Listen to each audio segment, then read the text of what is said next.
où on retrouve des amis. On retrouve tous ceux qui ont la chance, la chance, je ne sais pas ce qu'il faut dire, d'être enracinés, de savoir ce que c'est que le travail de paysan, de savoir ce que c'est que l'élevage, de savoir ce que c'est que l'agriculture, et tout ça, pour moi, c'est évidemment un monde très proche, très intime. Vous entendez les inquiétudes des agriculteurs, notamment sur l'accord avec le Mercosur qui arrive. Qu'est-ce que vous leur répondez? Est-ce que vous pouvez les rassurer là-dessus?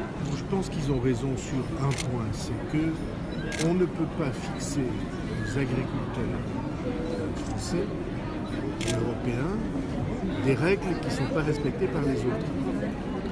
Je pense aux OGM. Vous savez qu'une grande partie de l'élevage du Mercosur, son alimentation est faite avec des OGM et avec du glyphosate. Ce sont des cultures menées avec du glyphosate. Donc, tout ça, c'est évidemment une préoccupation. Dès l'instant que les règles sont respectées par tout le monde, il n'y a pas de problème. Mais le respect de ces règles est évidemment un souci, une préoccupation que les agriculteurs ont, que nous avons avec eux et que je suis sûr le gouvernement aura. Que pensez-vous de la politique du gouvernement en matière de bio? Ils vont annoncer un plan ambition bio et en même temps on déplore l'absence de Nicolas Hulot au salon de l'agriculture.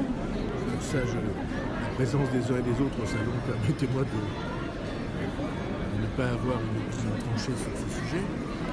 Mais ce que je sais, oui, c'est que bien sûr l'aspiration à ce qu'il y a de plus naturel et de plus respectueux de la nature, notamment en direction des cultures bio, c'est une aspiration irrépressible, impossible à arrêter et justifiée. Alors le problème, c'est qu'en même temps, on a besoin de nourrir la planète. Et vous voyez bien que les agriculteurs ont aussi raison de dire qu'il faut des rendements pour nourrir la planète. Et donc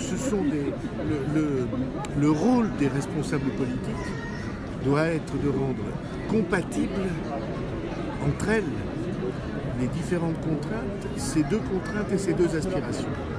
Mais vous savez, vous ne trompez pas, les agriculteurs sont parfaitement conscients de ce qui se passe et ils veulent eux aussi s'inscrire dans ce mouvement-là. Alors ça demande simplement des efforts qui ne sont pas minces. Vous parliez d'enracinement, c'est précisément ce que